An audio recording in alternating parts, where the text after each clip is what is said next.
Mawumdinga umoya oyingcwele uyokwenza ukuthi ube isikhonzi sikaNkulunkulu esinomlilo, esihamba ngamandla, esingabi isikhonzi nje kuphela noma iminister nje kuphela noma umuntu nje kaNkulunkulu, kodwa manje ube umuntu o very active osebenzayo embusweni kaNkulunkulu.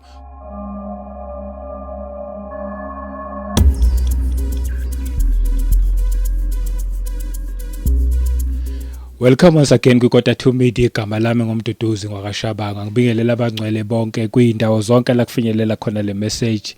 Ngiyabonga nje ukuthi uchoose le channel, ngibonga ukuthi uhlale kanye nathi sikhuluma indaba la ezimnandi, indaba ezithinta umuntu kanye noNkulunkulu, akukho kunye. Mangibonge nje ngama comments enu, ngibonge ngama subscribers, ngibonge ngama returning viewers. Ngiyacela nje lokho niqhubeka nibukela, niqhubeke futhi ni share, ni like lezi ndaba sidlulisele nje kubantu bonke, ifinyelele kuzona zonke indlebe. Ngiyangithi mina uma ngabe message iphila, ithathe nje uyise nakwabanye abantu nabo bazokwazi ukuthi basizakale, ngaphandle uma ngabe message ingaphili. Then ke akumelanga nje futhi uzuyihluphe ngemessage engaphili. Okunye nje futhi engakusho nje ukuthi ngibonge kuma channel members nabo bonke nje abasupportayo eceleni. uNkulunkulu emuhle anibusise.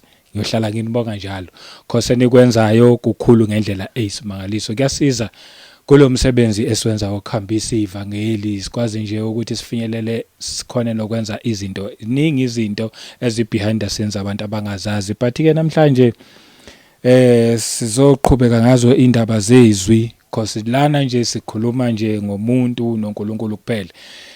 Esikhathini esiningi ngiyangithande ukuthi ngiyidlulisele indaba eyokuthi abantu noma thina sonke esikholwa kuJesu Kristu silwele ukuthi simazi. Ngiyathanda ukuthi ngikudlulise lokho ukuthi masilwele ukuthi simazi. Yebo siyamazi ngezwi, siyamazi ngokushunyayezwa abafundisi, kodwa yena simazi. Silwele ukuthi sazi nezwi lakhe.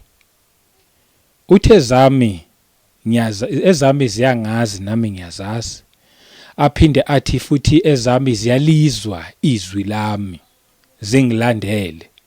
Ingakho ngithi nje ngilwela ukuthi abantu singabe abasonti, sidlule kusonteni, sidlule ekuthenini singabantu esilokhu sithi singama Christians kuphela.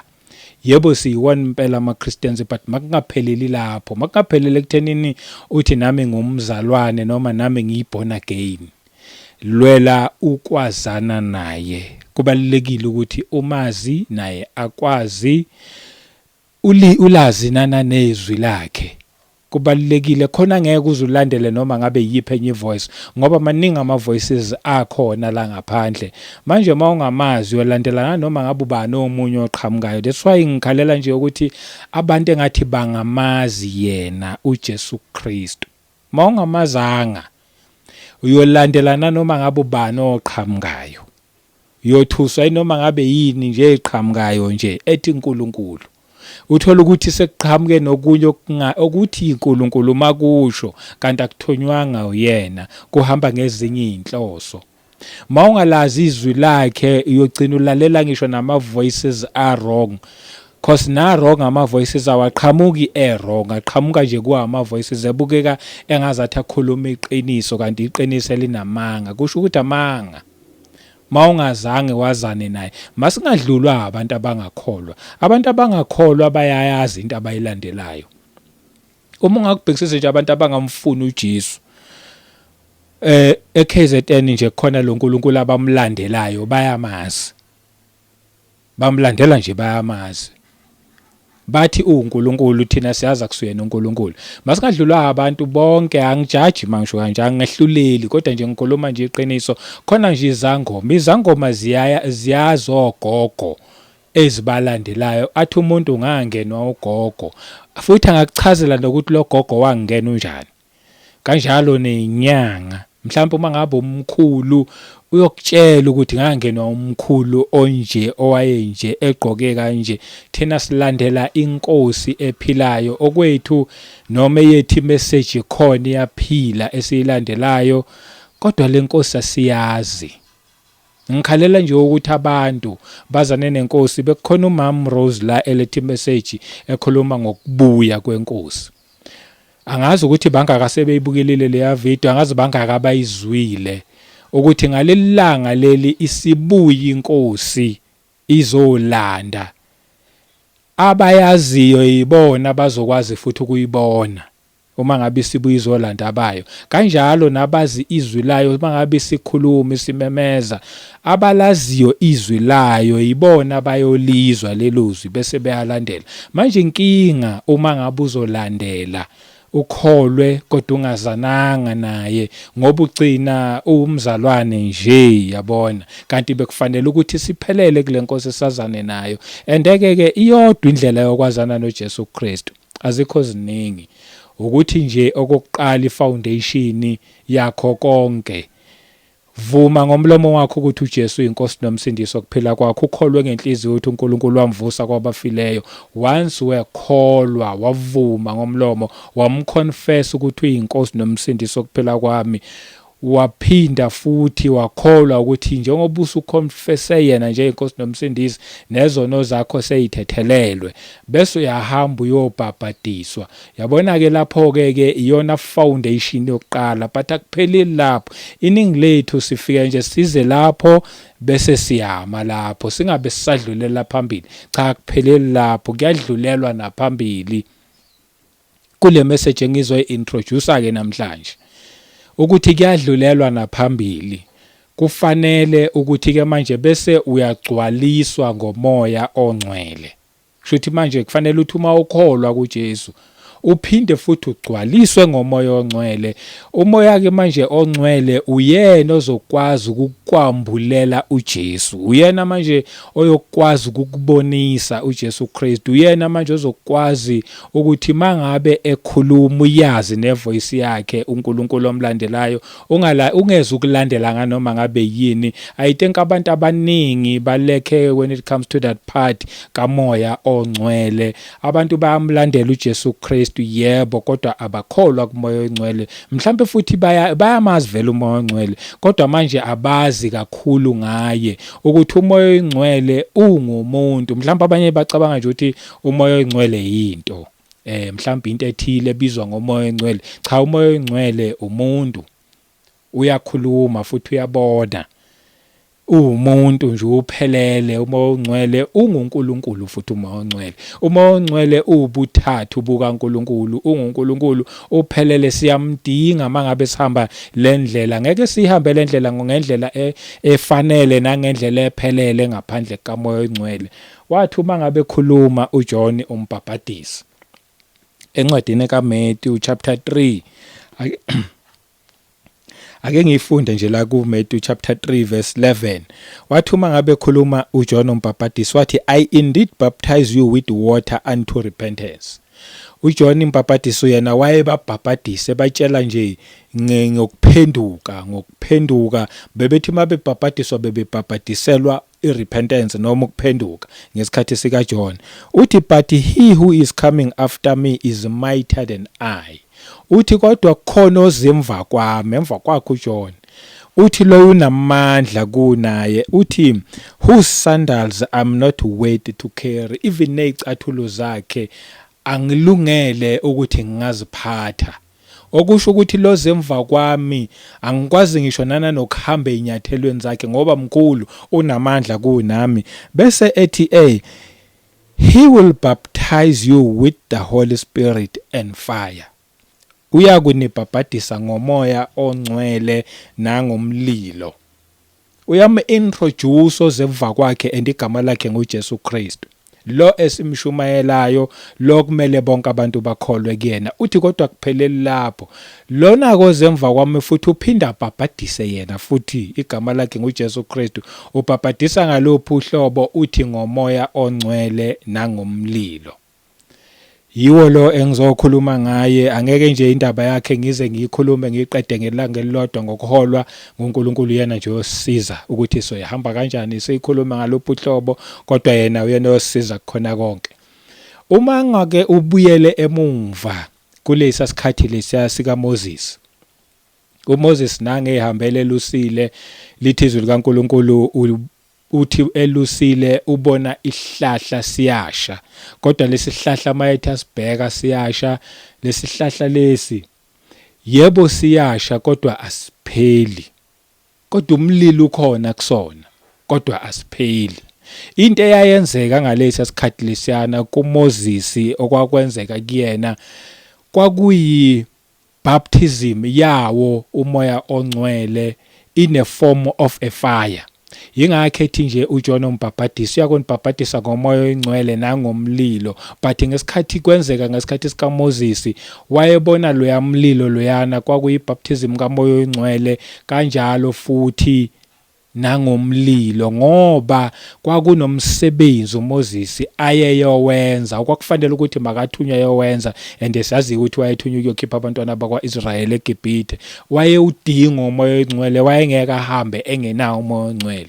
Iyona nto eyenzeka kuyena ngaleso sikhathi leso. Ngesikhathi abantwana bakwa-Israyeli sebephumile eGibhithe, siyayithola masifunda indaba lapha ku 1 Corinthians ku chapter 10.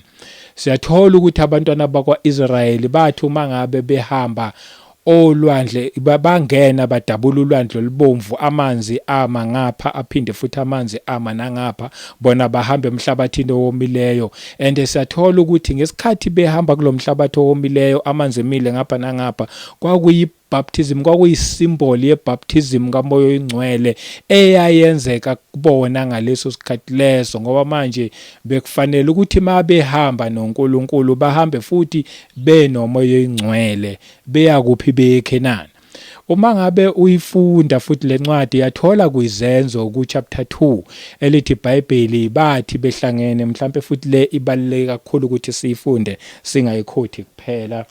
Kuizenzo ku chapter 2 verse 1 ithi, when the day of Pentecost had fully come, they were all in one accord in one place. Ngesikhathi lesi sePentecost yathi uma ngabe selifika lelo langa lelo lePentecost selifikile, lithi babe ndawonye futhi babe munye, babe sendaweni eyodwa futhi babe munye, ngoba ave kubalekile ubunye babantu.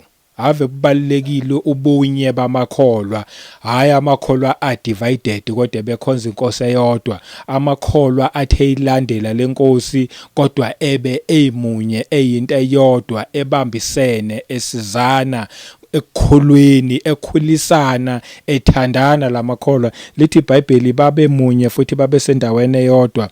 Ithi, and suddenly there came a sound from heaven as of a rushing mighty wind, and it filled the whole house where they were sitting.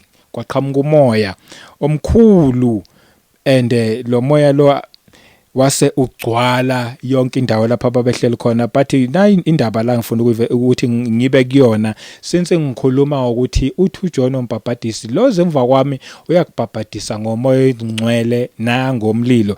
Uthi ke ku verse 3, then there appeared to them divided tongues, omunye nomunye kwabonakala ilimi as of fire, and one sat upon each of them.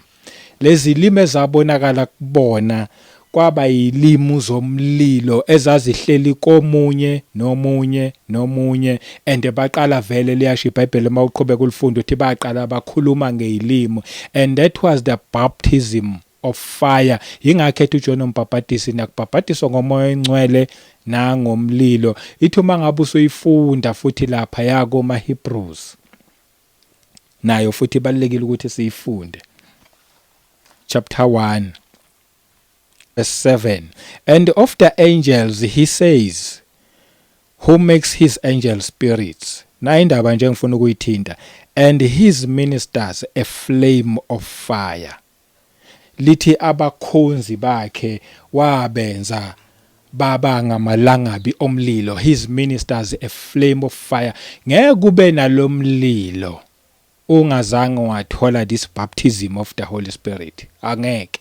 OMoses bakwazi ukuyihamba le ndlela ngoba bakwazi ukuyithola ngesikhathi sabo. and abafundi abapostoli bonke bakaJesu Kristu bakwazi ukuyihamba le ndlela ngoba wafika le baptism kamoya oyingcwele yomlilo. Lithi-ke manje iBhayibheli ama-ministers akhe uwenzile uNkulunkulu kwaba noma iy'khonzi zakhe zaba ngamalangabi omlilo. Angeke kube ilangabi lomlilo kuwukuthi umoya oyingcwele awugcwaliswanga ngaye. Uyoba nje ngumzalwane okholwayo olandela uJesu Kristu kodwa ongenamlilo. Manje ukuze ukwazi ukuthi ube nomlilo ngaphakathi kwena uyawudinga this baptism kamoya oyingcwele ezawukwehlela kwena. And akuzange nje kube uJohn uMbhaphatisi kuphela owakhuluma indaba kamoya ongcwele, even uJesu wayikhuluma indaba kamoya oyingcwele. Uma ngabe ufunda lapha kuJohn chapter 14 verse 16 okufanele futhi nayo ukuthi siphinde siyifunde.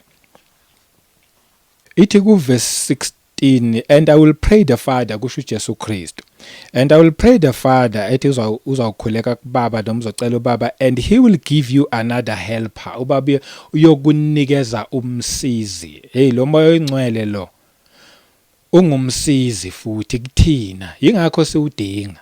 Umsizi-ke manje ozowusenza ukuthi thina masihamba ngamandla ethu manje bese sithola futhi umsizi ngaphezulu ukuze sokwazi ukuba namandla adlula lawa wethu, that he may abide with you forever. Lo msizi uyakuhlala nani kuze kube yingona phakade. Bese lithi ku verse 17, the spirit of truth, umoya oyingcwele ungumoya weqiniso. Awukhuluma okunye umoya weqiniso. Uma ngaku ulandela uJesu Kristu uthi mina ngiyindlela neqiniso nokuphila. So umoya oyingcwele nje uresemble yena straight impela uJesu Kristu, nawo umoya weqiniso, whom the world cannot receive. Izwe alikwazi-ke ukuthi limamukele umoya oyingcwele. Why lingakwazi? Because it neither sees him. Izwe alimboni, no knows him, futhi izwe alimazi. But you know him, kusho uJesu, kodwa nina niyamazi. Ingakho ngithi umoya oyingcwele akusiyona into, umoya oyingcwele ngumuntu. That's why ethi futhi kodwa nina niyamazi, but you know him, for he dwells with you and will be in you. Ngoba uhlala nani and futhi uza kuba kini umoya oyingcwele. And wayengakhulumeli abafundi bakaJesu Kristu kuphela, even nangalesi sikhathi samanje njengoba nje ku-2025 njengoba ngirekhoda le message, umoya oyingcwele ukhona, ungumuntu. Uma ngabe uyawufuna ukuthi ukwazi ukuthi nawe uwuthole, uzawuthola and uzakuhlala kuwena. And-ke manje izwe lona ngeke likwazi ukuwuthola ngoba vele lithi izwi alimazi futhi alimboni, kodwa thina siyakumazi, siyamazi thina, and futhi uyakuhlala kithi, meaning uhlala ngaphakathi kuthina. And akafiki nje ayihlalele ayithulele, not unless ethuliswa umuntu, kodwa umuntu ofuna uNkulunkulu ngokuphelela, ofuna ukwazana noNkulunkulu, uyeza umoya oyingcwele. Lithi iBhayibheli uyofika abe umsizi kuthina. Uyothi-ke manje uma ngabe ba umsizi eyakwenza ukuthi u-understand, uyokusiza ekwazini umbhalo okuyiBhayibheli. And manje uma ngabe kusiza ekuthenini wazi umbhalo okuyiBhayibheli, lo moya ongcwele futhi uyobe usukusiza ekuthenini wazi nale nkosi okukhulunywa ngayo kuphi la eBhayibhelini. Lo moya ongcwele uyakukurevealela inkosi uJesu Kristu, but kufunakala bani? Kufunakala nje umuntu oyokholwa. Ngizothi nje namhlanje ake ngi-introduce indaba yokuthi ukhona umoya ongcwele, even nangalesi sikhathi samanje usasekhona. Abantu basesengamamukela, abantu basesengaba naye, bagcwaliswe ngaye ukuze beyokwazi ukuthi bazane nenkosi enguJesu Kristu. Ngaphandle kamoya ongcwele soze size simazi uJesu, sokwazi imibhalo kuphela, kanti kufanele siyazi imibhalo kulungile, kodwa bese sazi yena futhi ngeke size silazi izwi lakhe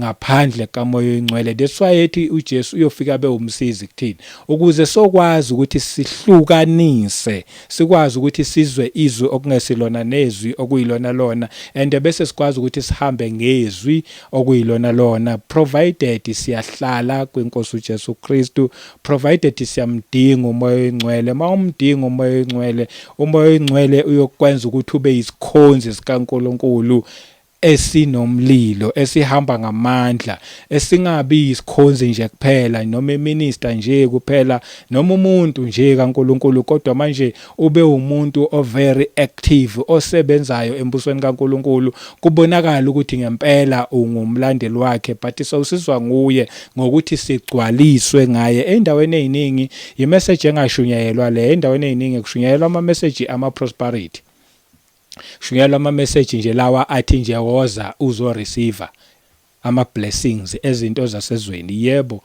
kulungileke mhlambe nabo babizelwe lokho, ngeke sibablame kakhulu, but nayi indaba ebaluleke kakhulu ukwazana nenkosi uJesu Kristu, ukwazana naye udinga ukugcwaliswa ngomoya ongcwele. Ngaphandle kamoya ongcwele ngeke uze uyazi lenkosi, and uyayithola nje uhamba nomoya. Makuthiwa kuyagijinywa kuyele nawe ugijima khona, makuthiwa kuyagijinywa kuyiwa le nawe ugijima khona. Abantu baduke kangaka baze badukiswe abantu abaqhamuke ngazathi baphethe iqiniso kanti abaphathanga lona. Yini indaba? Ingenxa yokuthi asigcwaliswanga ngomoya ongcwele. Abanye bethu bagcwaliswa ngomoya ongcwele but they didn't understand ukuthi kwakwenzakalani kubona, and ngokunga-understandi kwabo ukuthi yini lento eyayenzakala kubona kubalidele ekuthenini ke manje umoya ongcwele naye angakwazi ukuba activated ngaphakathi kubona abasize. Kanti kufanele uyazi into uNkulunkulu ayenzayo empilweni yakho, kufanele wazi. Ngizothi nje bengizoyi-introduce le ndaba ngakangeni kuyona, imase sizawuqala ukungena kuyona sikhulume ngayo, kodwa njengoba ngisho ngokuholwa inkosi hayi ngokuthanda kwami. Uma ngabe nje futhi uNkulunkulu eyijika le ndaba ethi asikhulume ngenye imessage, akukho nami engizakwenza zoyijika ngikhulume ngenye imessage, but uma ngabe ethandile ngena kule ndaba sizokhuluma ngayo, ngoba kuningi nginabo ufakazi nami ngiyimi ngawo umoya ongcwele engisiza ezintweni eziningi. Ingakho ngithi ngaphandle kwakho umoya ongcwele bengeke ngime ngikhulume lezi ndaba, ngifakaze ngenkosi uJesu Kristu, ngingabi namahloni, ngingabi nandaba futhi nokuthukwa nanoma ngabe kwenzakalani, ngingabi nandaba nabakrolodayo nakho konke. Bengeke ngize ngikhona ukukwenza konke lokho ngirekhode, ngithumelele ama message ukuthi abantu mabasizakali ekwazanini nenkosi uJesu Kristu. Bengeke ngibe nawo lawo mandla, kodwa sonke leso sibindi nalawo mandla lawo ngikuthola kuphi?